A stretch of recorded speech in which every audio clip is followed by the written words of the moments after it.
Le Grand Matin Sud Radio, 7h-10h, Patrick Roger, Cécile de Ménibus. La vérité en face. Et la vérité en face, face à ce jubilé de la reine Elisabeth II. Pourquoi est-ce historique? On en parle avec nos deux spécialistes ce matin. Jérémy Stubbs, bonjour. Bonjour. Vous êtes directeur adjoint de la rédaction du magazine Causeur, essayiste et président de la section française du Parti conservateur britannique. Et Guillaume Picon est avec nous. Merci d'être avec nous. Bonjour. Historien spécialisé dans l'étude d'archives institutionnelles, éditeur, commissaire d'exposition et auteur de ce livre, The Queen, Elisabeth II, un destin d'exception aux éditions Glénat. Oui, qui était sorti il y a quelques années, 2009, et qui est toujours évidemment valable, et plus que jamais, quoi. Un destin d'exception, et qui ne s'est pas éteint, puisque elle est toujours là, évidemment, la reine. Mais qu'est-ce que, juste d'un mot avant de démarrer sur la symbolique de cette reine d'Angleterre encore aujourd'hui, inconfort, donc elle ne pourra pas participer, c'est le terme, le communiqué de Buckingham Palace. Qu'est-ce que vous avez compris dans ce terme? Elle ne va pas pouvoir participer à la messe, cathédrale Saint-Paul, je crois. Jérémy Stubbs. Problème de mobilité, à mon avis. Oui, c'est ça. Elle est malade, donc... Mais en fait, avec la reine, même son absence, elle est... Excusez-moi le paradoxe, mais elle est toujours présente, même étant absente. Donc, ça, c'est la force de la royauté. Hein. Si on prend un parallèle avec la royauté française, quand Louis XIV ne pouvait pas assister au conseil du roi, son couvre-chef était posé à la place où il aurait dû être sur la table, et lorsque les ministres et secrétaires d'État, les valets passaient devant le couvre-chef du roi, ils se découvraient. Oui. Alors, elle représente une forme de, c'est ce que disaient beaucoup des auditeurs hier, de stabilité finalement, dans un siècle où tout bouge, etc. Elle est toujours là. Est-ce que après, elle est toujours là évidemment, mais est-ce que derrière, après, cette monarchie britannique va tenir, compte tenu des dissensions au sein de la famille? Jérémy Stubbs. Oui, vous avez raison de douter, ça ne fait que 1000 ans. Oui, ça existe. Bonne réponse. Mais non, je pense que ça va continuer. Son fils Charles a fait un très long apprentissage. Ah bah oui, c'est il arrive à être mûr pour le job, donc je pense que la suite est assurée. On parle d'exemplarité en politique, en France, un petit peu partout. Est-ce qu'elle est justement cet emblème ou ce symbole de l'exemplarité? Elle est le symbole de l'exemplarité par son sens du devoir, qui est vraiment une des qualités que partagent les derniers souverains Windsor, c'est-à-dire et notamment depuis la fameuse crise de l'abdication d'Édouard VIII, ce sens du devoir qui est de faire passer avant ses sentiments, ses désirs, son intérêt propre, celui de la royauté. Et si la reine Elisabeth II est exemplaire, c'est c'est du point de vue de presque de l'acharnement avec lequel elle remplit ses obligations de souverain, à commencer par la lecture des documents qui lui sont transmis plusieurs fois par semaine dans les fameux red boxes. C'est quoi alors? Oui, ce sont des mallettes recouvertes de cuir rouge avec le sigle frappé du sigle de la reine. Donc il y a les armes et puis il y a le sigle qui est E pour Elisabeth, II parce que c'est Elisabeth II, et le R parce que c'est la reine Regina.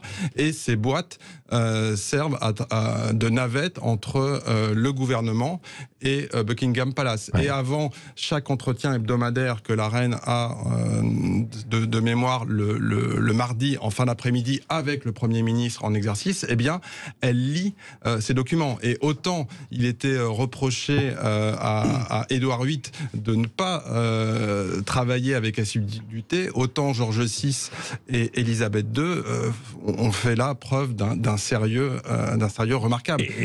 Et c'est pour ça qu'elle est peut-être encore très appréciée aujourd'hui des Britanniques. Il y a une trentaine d'années, Jérémy Stubbs, il y avait quand même beaucoup de mouvements. Disons, hier on passait évidemment la parodie des Sex Pistols, Anarchy in the UK, God Save the Queen.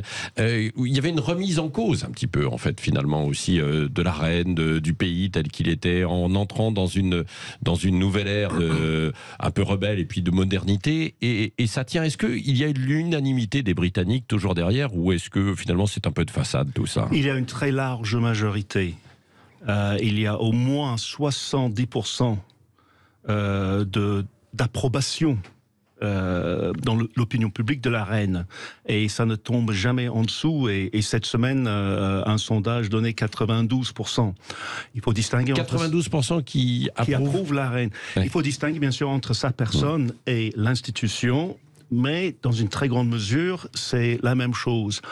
Il y a bien sûr, il y a toujours des contestations. S'il n'y avait pas de contestation, on ne serait pas dans une démocratie.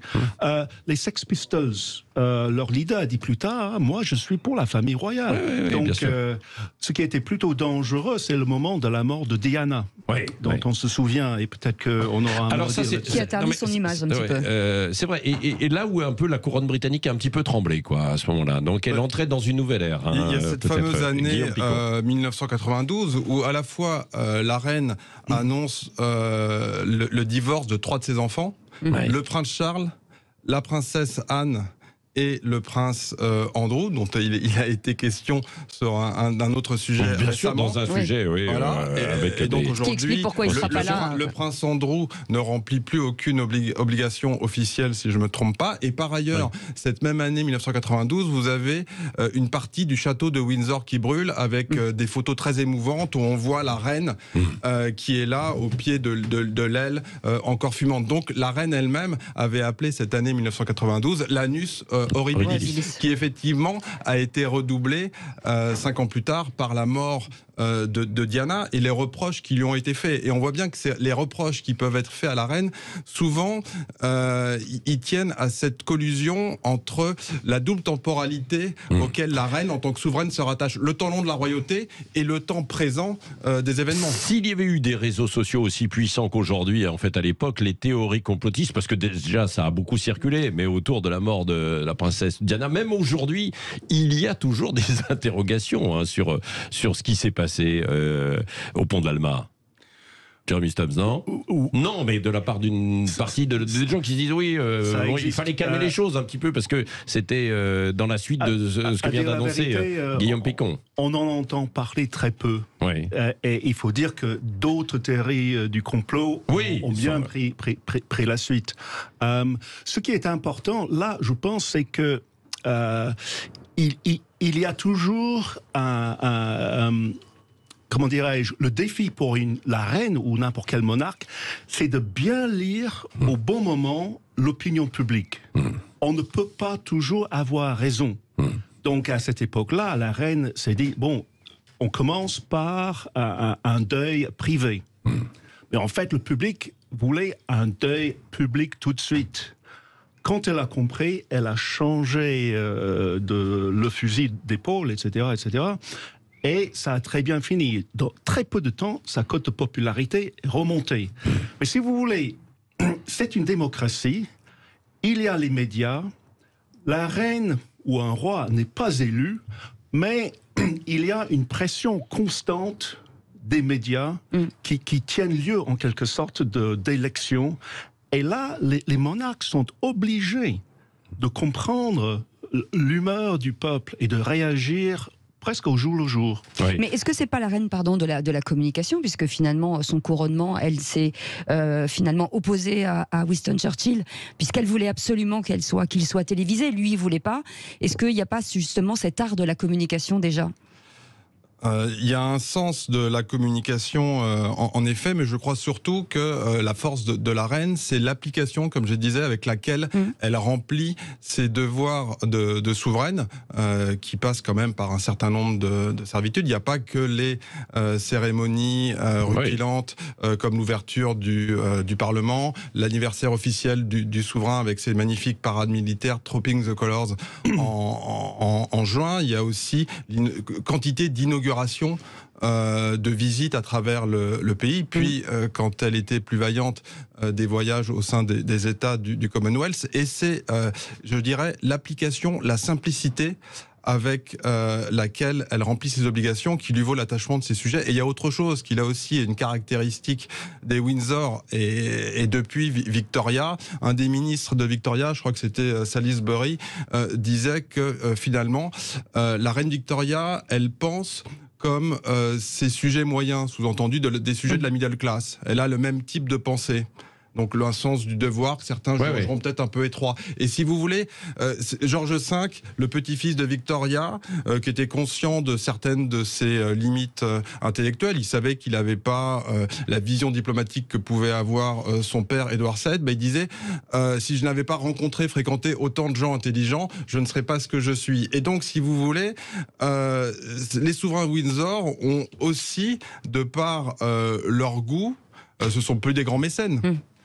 Comme l'ont été les rois britanniques au XVIIe et même encore au XIXe siècle, eh bien ça crée, si vous voulez, la simplicité de ces goûts, ça crée une proximité avec le peuple. J'ai jamais entendu parler de scandale entre la reine Elisabeth II et je sais pas, une collection de montres comme certains hommes politiques français, et ce genre de choses. Bon, même s'il y a eu évidemment d'autres scandales. Il y a eu d'autres scandales. On va en parler dans un instant et pour un destin d'exception. Certes, et puis et après, est-ce qu'elle a bien préparé aussi la suite? Ça, c'est une question qu'on va voir avec vous, Guillaume Picon, dans un instant. Jeremy Stubbs également, juste après une courte pause, et puis vos appels, si vous voulez réagir. Ouais, ou commenter, en tout cas. Comment vous la voyez aussi, cette reine? Est-ce que vous l'aimez? Restez avec nous, 9h45. La vérité en face. On parle de l'Angleterre ce matin, du jubilé de la reine Elisabeth II et pourquoi tout ça est réellement historique, avec Jeremy Stubbs qui est avec nous, directeur adjoint de la rédaction du magazine Causeur, essayiste et président de la section française du Parti conservateur britannique, et Guillaume Picon qui est avec nous aussi, qui est avec nous, historien spécialisé dans l'étude d'archives institutionnelles, et ce livre The Queen Elizabeth II, un destin d'exception, aux éditions Glénat. 4 jours de fête pour ce jubilé assez exceptionnel. Donc aujourd'hui, une petite pause entre guillemets, puisqu'elle ne pourra pas assister à la messe tout à l'heure, on l'a expliqué pourquoi. Il y a la question de l'après qui se pose déjà forcément. Certains disent oui, non, mais ce sera jamais Charles, le prince Charles, on va passer directement à William qui est plus populaire. Bon, elle a donné des indications quand même, la reine, quoi. Jeremy Stubbs et ensuite Guillaume Picon. Oui, ça va être Charles. Elle a préparé la transition déjà.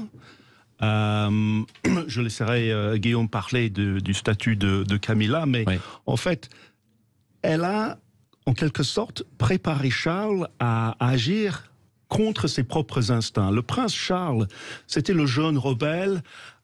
Il allait contre la doctrine royale en donnant son avis sur des questions pratiquement politiques, l'environnement, l'architecture, la bouffe, la bonne bouffe, etc. Très engagé sur ces sujets. Mais quand il sera roi, il sera obligé de délaisser tout ça, publiquement du moins. Et on a vu que le prince Charles, il a lu le discours d'ouverture du Parlement pour la première fois. Ce n'était pas la reine, c'était lui.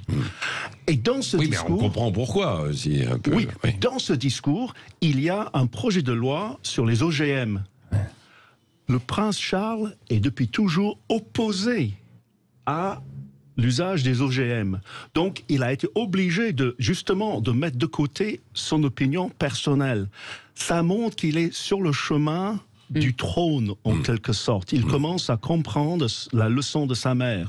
Et Guillaume Picon, la reine penche vers ça, y compris parce qu'il y a effectivement le remariage avec Camilla, et que Camilla, elle aura quel statut? Pour comprendre la situation actuelle, comme souvent, il faut se replonger quelques décennies arrière et dans l'histoire. Il faut avoir présent, je crois, à l'esprit, quand on essaye quand on s'intéresse, à la monarchie britannique, il faut avoir présent à l'esprit la crise véritablement très profonde pour l'institution et pour les membres de la famille royale qu'a représenté l'abdication d'Édouard VIII en 1936. Et donc, pour la reine, sauter par-dessus Charles pour directement mettre sur le trône William, ça n'est pas respecter les lois fondamentales de la royauté britannique, donc la loi de succession. Quand un souverain meurt, eh bien c'est son aîné, si c'est un fils qui règne. S'il n'a qu'une fille ou que des filles, c'est la fille. S'il a un garçon cadet ou autre, c'est un garçon. Et il y a, si vous voulez, cette loi successorale qui prime l'opinion et qui prime les désirs des uns et des autres. Et effectivement, comme l'a rappelé Jérémy, le prince Charles est préparé à monter sur le trône, et ce à quoi vous faisiez allusion, on en avait parlé autour de 2010, c'était les fameux Black Spider Memo. C'est quoi? Alors, ce sont des lettres manuscrites que le prince Charles a envoyées à des ministres du gouvernement et à des hommes politiques, dans lesquels il donnait ses opinions, ses idées, notamment en matière d'écologie, puisque le prince Charles, depuis longtemps, est engagé sur ce terrain-là. Et évidemment, cette affaire les lettres ont été envoyées en 2005-2010, Black Spider Memo, parce que l'écriture manuscrite du prince Charles ressemble à ce qu'on appelle en français des pattes de mouche, et en anglais sans doute des pattes d'araignée.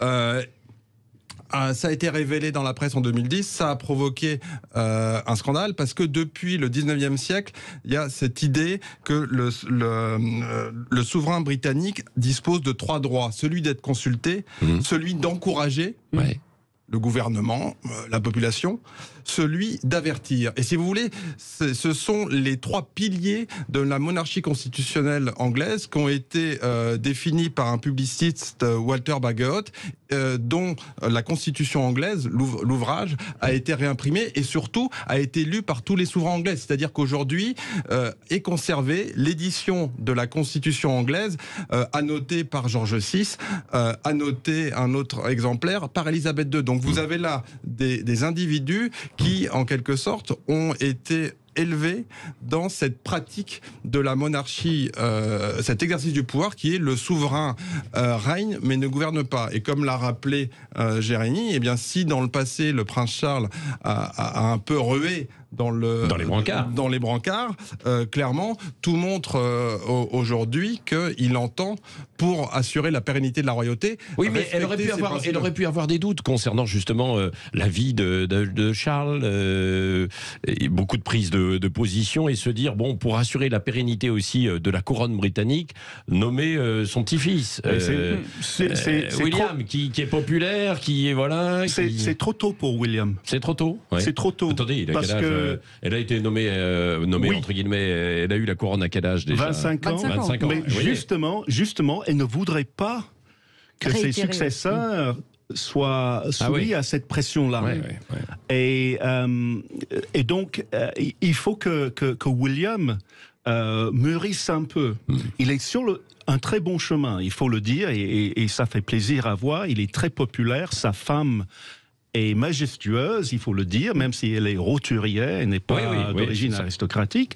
Donc, là, on appelait souvent la famille royale la firme, la société. On voit que la firme est entre de bonnes mains. Il y a un bel avenir. Si le prince Charles devient roi, Camilla, elle sera nommée. Le souhait qu'a manifesté la reine, c'est que la reine Elisabeth II, c'est que Camilla ait un statut comparable à celui qu'elle avait accordé au prince Philippe, c'est-à-dire le statut de princesse consort. Ah oui, d'accord. Donc associée étroitement au trône, qui est un statut qui avait été créé au 19e siècle par Victoria pour son époux, le prince Albert, auquel elle était passionnément attachée. Est-ce qu'elle a tenu son rôle, Camilla, finalement ?